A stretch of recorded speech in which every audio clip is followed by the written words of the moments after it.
So what's going on YouTube? I figured I'll do a quick video here on my new truck. This is a 2011 Chevy 3500 with the Vortec gas motor in it. Bought this truck. It's got 268,000 miles on it, and a 2-year-old Napa flatbed. Had the stock bumper on it when I first bought it, but I traded the stock bumper at $100 and I got a ranch hand for the front of it. I really like the way those ranch hands looked. As you can see, it's got the cab lights on it. It's got some fogging on the headlights, but I'll probably change them out this winter a little later, and a little bit of chipping there. I'll maybe put a bug guard or try to get that painted up or something. I don't know yet. May not really worry about it. This is kind of the farm truck. Got the windows tinted in it. And then I've set up this truck with the welder, my fuel tank out of the Dodge, because the bad fact is I had to sell the International.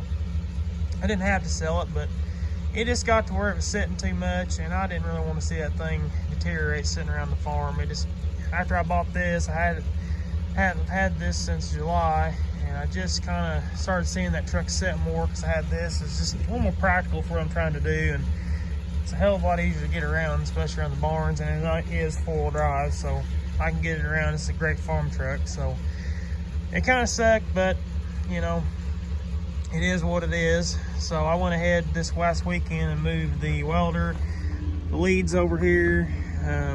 Got this truck set up with a welder on it, so that way I can still run my welder and it's not sitting around the barn somewhere. It's on a truck, so that kind of made it nice. Before that, I had the fuel tank on this side, and then I'll just walk around the other side here.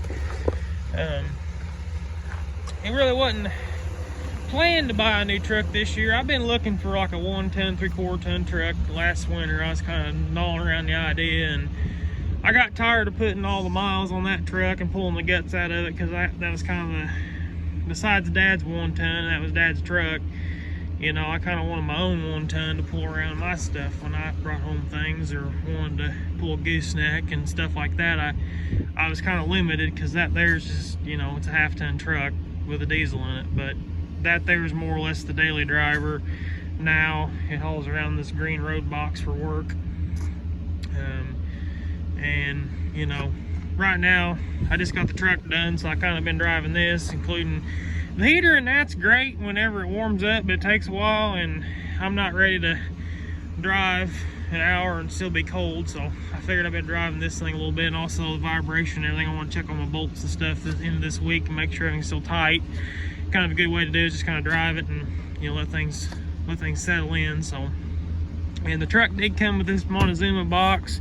I love these boxes because they are a small toolbox, but you can put a ton of stuff in them.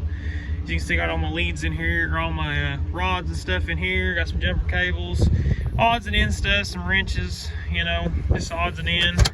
I did end up moving my 40-gallon L cell out of the Dodge over here, just because, like I said, this is more or less the farm truck, and I really like this flatbed. It is a Napa hide flatbed with the gooseneck ball in it. Like I said, this right now, most of the time this box is in the Dodge, so you know, it's kind of one of those things. This week's kind of a special occasion type of deal.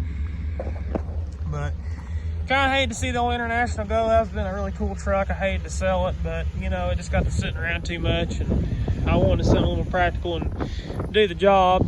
And this thing here really does do the job very well. I've pulled the Mini a couple different times now, and it pulls around like it's not back there, and I'm not afraid to drive this thing about anywhere. So, and that was its life before I bought it. Actually, the place I work at, I so happenly caught wind they were going to try to sell this truck, and this is the first truck I drove there when I first started. And I was like, man, this is a slick truck because of the flatbed, the Montezuma. It's got an extended cab, throw crap in the back seat of it. You know, it's a pretty good looking truck for the mileage. I mean, it really is. For 268,000, there's barely any rust size under the doors, you know. And when I first got it, it had New Holland decals and stripped down the side there, and I always figured it would fade around and you'd be able to see it. After I washed it up, I took all the decals off at the shop and I washed it all up and waxed it. You cannot see those outlines anymore. So this is a pretty daggone sharp truck for the mileage and the, you know, I always saw around the fading there around the decals. But I did have to put a set of brakes on it. It had some mileage on the brakes. I got those all changed, all the rotors changed. Probably gonna put some new skins on it this winter, put some new tires on it. It's got decent tread right now, but they're starting to get a little wore. So I think I'm gonna change them out, put something a little more, either a little more aggressive, or maybe just put a set of Michelins like I've got on my Dodge on it.